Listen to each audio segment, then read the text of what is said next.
রনে math জন্য আপনাদের স্বাগতম। আজকে আমরা দেখব খাদ্য অধিদপ্তরের উপখাদ্য পরিদর্শক গণিত প্রশ্ন সমাধানগুলো করে দেওয়ার চেষ্টা করব। গণিত প্রশ্নের যে সমাধান সেটা করব। 2025 সালে যে এক্সামটা হয়েছে, আসলে এই অঙ্কগুলো বারবার প্রত্যেকটা জায়গায় কিন্তু একই অঙ্ক ঘুরে আসে। আপনাদের অঙ্কগুলো বেসিক যদি খুব সুন্দর কনসেপ্ট যদি ক্লিয়ার থাকে, বেসিক যদি ক্লিয়ার থাকে, তাহলে বুঝতে পারবেন। আমার ক্লাসগুলো আমি সবসময় চেষ্টা করি যত উইক হন না কেন আপনি ম্যাথে, আপনিও যেন এখান থেকে ভালো কিছু করতে পারেন। তো এখান থেকে আমরা শুরু করি। দেখেন, তো ফার্স্ট বিষয়টা হচ্ছে, রমিজ সাহেব ব্যাংকে 5,000 টাকা রাখলেন এবং ঠিক করলেন যে আগামী 6 বছর ব্যাংক থেকে সে কোনো টাকা উঠাবেন না। বার্ষিক মুনাফা 10% হলে 6 বছর পর তিনি মুনাফা কত পাবেন? এখানে খুব গুরুত্বপূর্ণ একটা কোশ্চেন হচ্ছে যে এই যে মুনাফাটা পাবেন, এইটা কি সরল মুনাফা না চক্রবৃদ্ধি মুনাফা? আপনাদের মাথার মধ্যে এটা আসতে পারে, আপনাদের ধারণা যে ব্যাংক তো সবসময় চক্রবৃদ্ধি মুনাফা নিয়ে কাজ করে, তাহলে এখানে কি আমরা চক্রবৃদ্ধি মুনাফা বের করব না সরল মুনাফা নিয়ে বের করব? তো এটা এখন দেখাই। তাহলে এই ক্ষেত্রে যখন আমার চক্রবৃদ্ধি এবং সরল মুনাফা কোনোটাই বলা থাকবে না, তখন আপনারা ধরে নেবেন এটা অটোমেটিক্যালি এটা সরল মুনাফা। আর যদি চক্রবৃদ্ধি মুনাফা হয়, সেটা কিন্তু কোশ্চেনে বলা থাকবে যে চক্রবৃদ্ধি মুনাফা কত, এটা বলবে। সো যখন কোনো কিছুই বলা থাকবে না যে মুনাফাটা চক্রবৃদ্ধি না সরল, তখন কিন্তু আপনার সরল মুনাফা ধরে কাজ করবেন।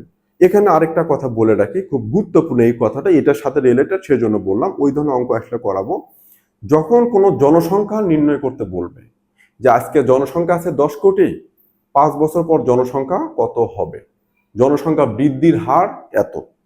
সেই ক্ষেত্রে সব সময়ের জন্য জনসংখ্যা নির্ণয়ের ক্ষেত্রে চক্রবৃদ্ধি মুনাফার যে চক্রবৃদ্ধি মূলধনের যে সূত্রটা C=P×1+R⁴ ওইটা ব্যবহার করবেন, চক্রবৃদ্ধি মূলধন বা চক্রবৃদ্ধি বৃদ্ধি যেটা। তাহলে জনসংখ্যা বৃদ্ধির ক্ষেত্রে আমরা সব সময়ের জন্য চক্রবৃদ্ধি ধরে কাজ করব। আর যখন কোনো কিছু বলা থাকবে না, তখন আমরা সরল মুনাফা ধরে নেব। আর যদি চক্রবৃদ্ধি থাকে, সেটা কোশ্চেনে মেনশন করেই দেবে, উল্লেখ করেই দেবে যে চক্রবৃদ্ধি মূলধন কত কিংবা চক্রবৃদ্ধি মুনাফা কত, সেটা বলা থাকবে।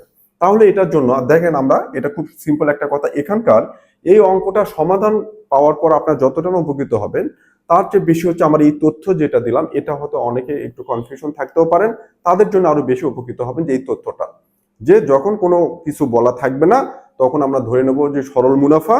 আর যদি চক্রবৃদ্ধি মুনাফা হয়, সেটা কিন্তু কোশ্চেনে বলাই থাকবে। আর জনসংখ্যা বৃদ্ধি পেয়ে কত হলো, সেই ক্ষেত্রে সবসময় চক্রবৃদ্ধি ফর্মুলা ইউজ করব আমরা।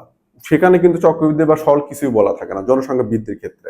ওই ধরনের অঙ্ক আসলে আমি দেখিয়ে দেবো। সো এটা ক্ষেত্রে আমার সরল মুনাফা হচ্ছে I সমান কি জানি আমি, PNR, এটা সবাই জানি আমরা, তাই না?